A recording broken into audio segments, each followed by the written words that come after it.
ગુજરાત સિનેમાનો ગુજરાતી સિનેમાનો ચાહક વર્ગ બહુ મોટા પ્રમાણમાં છે, બહોળા પ્રમાણમાં. મિત્રો દોસ્તો, કોઈ સિને આર્ટિસ્ટ ક્યારે કોઈ પણ પોતાના ચાહક વર્ગને ક્યારે ભલામણ કરતો નથી જોવા મળ્યો, સાંભળવા મળ્યો. ગુજરાતી ઇન્ડસ્ટ્રીના આર્ટિસ્ટોએ વિનંતી કરવી જોઈએ કે ગુજરાતના દરેક ગામમાં સિનેમાઓ, નવા સિનેમાઓનું બાંધકામ થાય.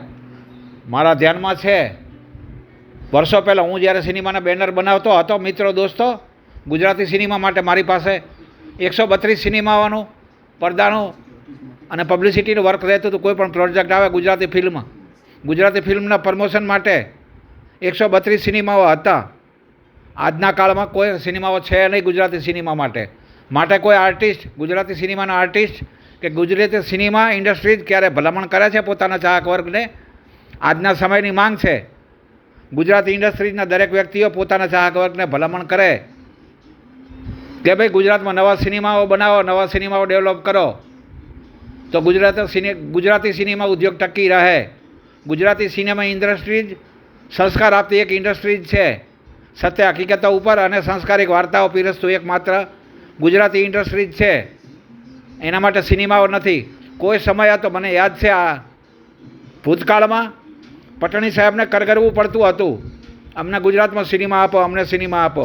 મને યાદ છે, મૈયર વખતે રાત દિવસ દોડવું પડતું હતું અમારા સિનેમા માટે, કારણ કે ગદર સિનેમા એટલું ચાલતું, ગદર પિક્ચર, કે ગુજરાતી સિનેમા કોઈ ખાલી ન હતા. સિનેમાઓ હતા છતાં ગુજરાતી સિનેમાને કોઈ સિનેમા મળતું નથી, ગુજરાતી બેનરને, ગુજરાતી પિક્ચરને. એ સમય હતો. આજે સિનેમાઓ તૂટી ગયા છે. 132 સિનેમા હતા જેની અછત છે. વિનંતી છે આર્ટિસ્ટોને, ગુજરાતી સિનેમાના આર્ટિસ્ટોને મારી નમ્ર વિનંતી છે કે ફરીથી નવા સિનેમાઓ બનાવવા માટે વિનંતી કરે, જેથી કરીને ગુજરાતી ફિલ્મ ઇન્ડસ્ટ્રી આપણી ટકી રહે. દરેક સિનેમા આર્ટિસ્ટો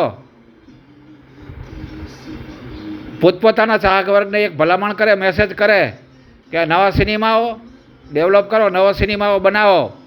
ફિલ્મો બનાવવાના આર્ટિસ્ટો કામ કરવા માટે તૈયાર છે. નિર્માતાઓ ફિલ્મો બનાવે છે, આર્ટિસ્ટો કામ કરવા માટે તૈયાર છે.